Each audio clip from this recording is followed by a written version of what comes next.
विषय गणित. संख्यांचे प्रकार. साध्या परिमेय संख्या. धन, ऋण, शून्य आणि अपूर्णांक संख्या मिळून तयार होणाऱ्या संख्या संचास साध्या परिमेय संख्या म्हणतात. उदाहरणार्थ 8, -7, 0, 3/5, 15. दुसरा प्रकार आहे दशांश रूपातील परिमेय संख्या. ज्या संख्यांचे दशांश रूप खंडित आणि अखंड आवर्ती असते त्या प्रत्येक संख्येला दशांश रूपातील परिमेय संख्या म्हणतात. उदाहरणार्थ 1/3 बरोबर 0.333, 1/2 बरोबर 0.5. नंतरचा प्रकार आहे अपरिमेय संख्या. त्यामध्ये साध्या अपरिमेय संख्या ज्या संख्यांचे वर्गमूळ निघत नाही अशा संख्यांना साध्या अपरिमेय संख्या म्हणतात. उदाहरणार्थ वर्गमुळात 5, वर्गमुळात 13. त्यानंतरचा प्रकार आहे दशांश रूपातील अपरिमेय संख्या. ज्या संख्यांचे दशांश रूप अखंड असते परंतु आवर्ती नसते अशा संख्यांना दशांश रूपातील अपरिमेय संख्या म्हणतात.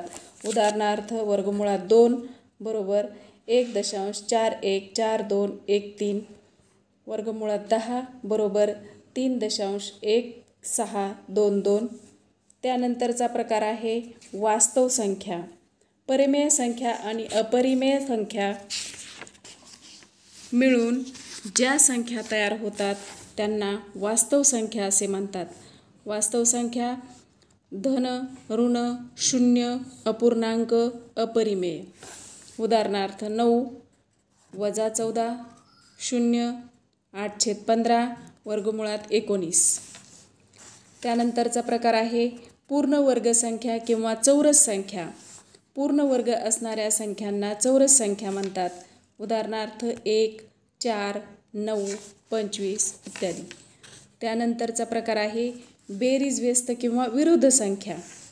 ज्या दोन संख्यांची बेरीज 0 असते त्यांना एकमेकींच्या बेरीज व्यस्त किंवा विरुद्ध संख्या म्हणतात. उदाहरणार्थ +6 आणि -6 या परस्परांच्या विरुद्ध संख्या आहेत. त्यानंतरचा प्रकार आहे गुणाकार व्यस्त संख्या. ज्या दोन संख्यांचा गुणाकार 1 असतो त्यांना एकमेकींच्या गुणाकार व्यस्त संख्या म्हणतात. उदाहरणार्थ 5 × 1/5. 5 आणि 1/5 यांचा गुणाकार 1 येतो म्हणून त्या एकमेकींच्या गुणाकार व्यस्त संख्या आहेत. त्यानंतरचा प्रकार आहे अपूर्णांक व्यस्त संख्या. अपूर्णांकाचा अंश व छेद यांची अदलाबदल करून येणारा अपूर्णांक हा मूळ अपूर्णांकाचा व्यस्त अपूर्णांक असतो. उदाहरणार्थ 5/8चा 8/5 हा अपूर्णांक व्यस्त अपूर्णांक आहे. त्यानंतरचा प्रकार आहे त्रिकोणी संख्या. दोन क्रमागत संख्यांच्या गुणाकाराच्या निमपटीस त्रिकोणी संख्या म्हणतात. म्हणजेच x बरोबर पहिली क्रमागत संख्या, x + 1 बरोबर लगतची क्रमागत संख्या.